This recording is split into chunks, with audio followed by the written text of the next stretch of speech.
Hello प्यारे दोस्तों मित्रों, नमस्कार। आइए आपकी अपनी नित्य संस्कृत क्लासेज में मैं आप लोगों का बहुत बहुत स्वागत और अभिनंदन करती हूँ। आज हम लोग अभिज्ञान शाकुंतलम की प्रैक्टिस जो कर रहे हैं उसी प्रैक्टिस को लगातार करेंगे, उसको कंटिन्यू करेंगे। ठीक है, तो चलिए स्टार्ट करते हैं। प्रैक्टिस नंबर 6, भाग नंबर 6 हो गया। ठीक है, तो जो किसी ने अगर एक भाग 1, 2, 3 अगर आप लोगों में से किसी ने नहीं देखा है तो प्लीज़ जाके चैनल पे देख लीजिए। उसकी प्लेलिस्ट बना दी गई है। ठीक है, अभिज्ञान शाकुंतलम की प्लेलिस्ट बना दी गई और उसमें आप 1, 2, 3, 4, 5 तक देख सकते हैं। आज 6वां भाग है। तो चलिए स्टार्ट करते हैं। और स्टार्ट करने से पहले एक बार मैं बता देना चाह रही हूँ कि अगर जो भाई बहन लोग टीजीटी की तैयारी कर रहे हैं संस्कृत से और उसमें अभिज्ञान शाकुंतलम का सिलेबस निर्धारित है, सब टीजीटी के सिलेबस में निर्धारित है चतुर्थ अंक, और चतुर्थ अंक से ही प्रश्नोत्तरी को लिया गया है।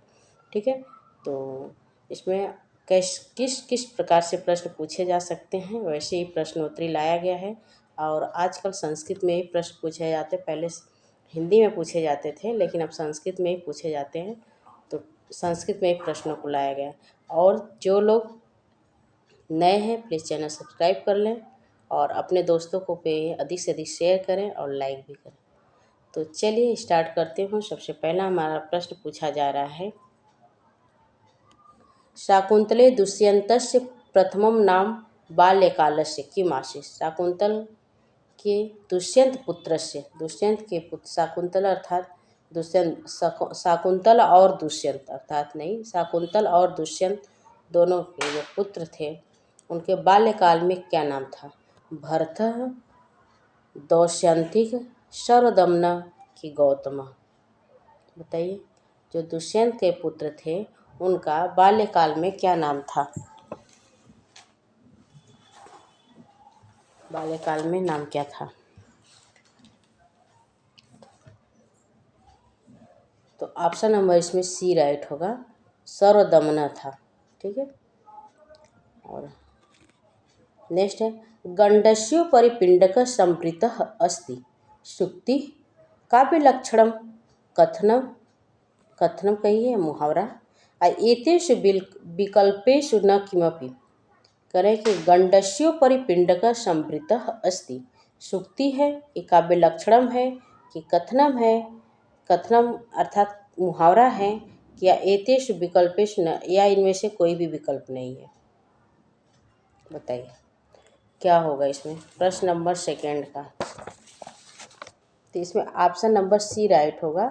इसमें कथनम है अर्थात इसका मुहावरा है। गंडेस्यो परिपिंडक एक क्या है, एक मुहावरा है, पूछा गया प्रश्न है।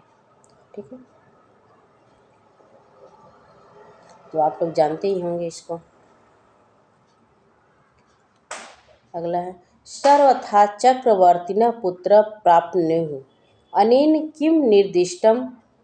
अभिज्ञान शाकुंतलस्य कथानकस्य प्रयोजनम कि कालिदासस्य पुत्र प्राप्ति कि कुमार कार्तिकेयस्य जन्म कि एतेषु न किमपि।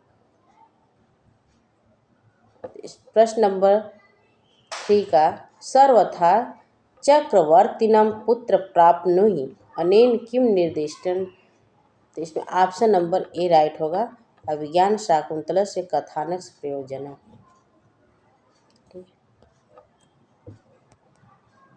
अभिज्ञान शाकुंतलम इति ग्रंथे ऋषि कण्वस्य आगमन कस्मिन् अंके भवति।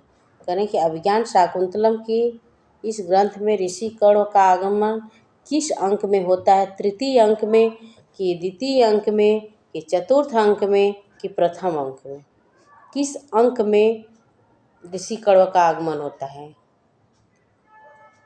तो चतुर्थ अंक में ऋषि कण्व का आगमन भी होता है और चतुर्थ अंक के बाद ही फिर उनका कहीं दिखते ही नहीं है। ठीक है, फिर उनका कहीं भी रोल दिखता ही नहीं है, बस चतुर्थ अंक में ही उनका आगमन भी होता है और चतुर्थ अंक में ही पूरे उनका रोल रहता है, इसके बाद नहीं दिखते हैं। पंचम अंक, षष्ठम, सप्तम अंक तक उनका कोई रोल नहीं है। ठीक है,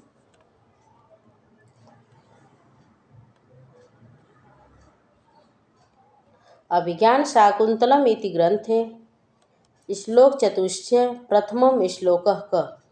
अभिज्ञान शाकुंतलम के चतुर्थ अंक का प्रथम श्लोक कौन सा है?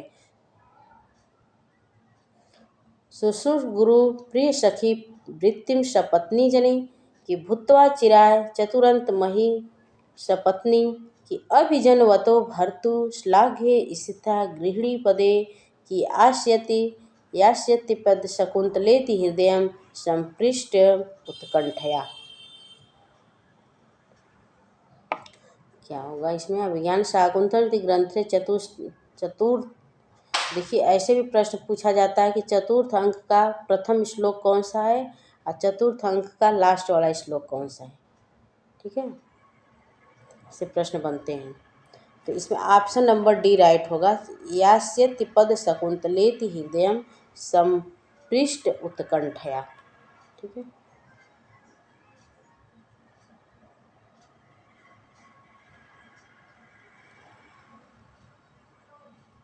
आधि इति पदस्य को अर्थ। अच्छा जरा, आधि इति पदः को अर्थ मनः पीड़ा वैष्णव बंधक कि सर्वे। तो इसमें ऑप्शन नंबर डी राइट होगा, सर्वे। य याति भार्या आसन, य याति भार्या आसन शर्मिष्ठा देवरानी कि देवयानी उर्वशी कि शर्मिष्ठा देवयानी कि शर्मिष्ठा मेनका। ययाति की भार्या, ययाति की पत्नी कौन थी? तो ऑप्शन नंबर इसमें सी राइट है, शर्मिष्ठा देवयानी थी। शर्मिष्ठा देवयानी थी ययाति की पत्नी। क्षौमम केनचिद इंदु पांडु तरुणा मांगल्यम विस्मृतम, यह श्लोक है। और अस्य श्लोक से विशेष सत्यम विकल्पम चिनुत। इस श्लोक के विषय में सत्य विकल्प को चुनना है। विकल्प पे आते हैं हम लोग। तो इसमें पूछा जा रहा है कि अस्य वक्ता गौतमः अस्ति, इसके वक्ता जो है वो गौतम है। कि अस्मिन् श्लोके निरुक्त इति नाम नाटकीय लक्षणो अस्ति, कि अस्मिन् श्लोके उपमा अलंकारो अस्ति, कि केनचिद वन देवताया सुंदराणि च अलंकाराणि प्रदत्तानि। तो इसमें ऑप्शन नंबर कौन सा राइट है? ए 1 2 3 4, 1 2 3, 2 3, 2 3 4, कौन सा है? तो इसमें देखिए, अस्य वक्ता गौतम है, सही है ये। अस्मिन् श्लोके निरुक्तम, ये भी सही है कि इस श्लोक में निरुक्त इति नाटकीय लक्षण है। कि अस्मिन् श्लोके, इस श्लोक में उपमा अलंकार का प्रयोग किया गया है। केनचिद वन देवता, देखिए में इसमें यही कन्फ्यूजन है कि वन देवता नहीं देते हैं। जब शकुंतला की विदाई होती है तो वन देवता उसको गहना नहीं देते हैं, उसको अलंकार से सुसज्जित होने के लिए वह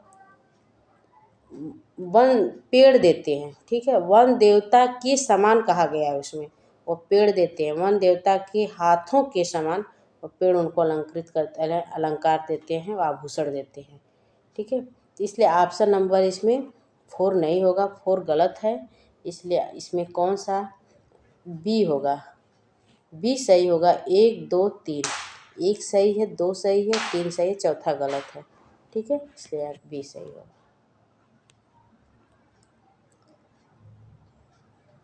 कस्मिन् अंके शकुंतला मनोगतम गीतस्तु नलिनी पत्रे नखे निर्क्षिप्त वर्ण करोति, प्रथमे तृतीये द्वितीये कि पंचमे। तो इसमें ऑप्शन नंबर बी राइट है, तृतीय। ठीक है, फिर आज के लिए इतना ही। नमस्कार, जय हिंद। क्लास कैसी लगे कमेंट बॉक्स में ज़रूर लिखें। तो मिलते हैं अगले क्लास में, तब तक के लिए जय हिंद, नमस्कार।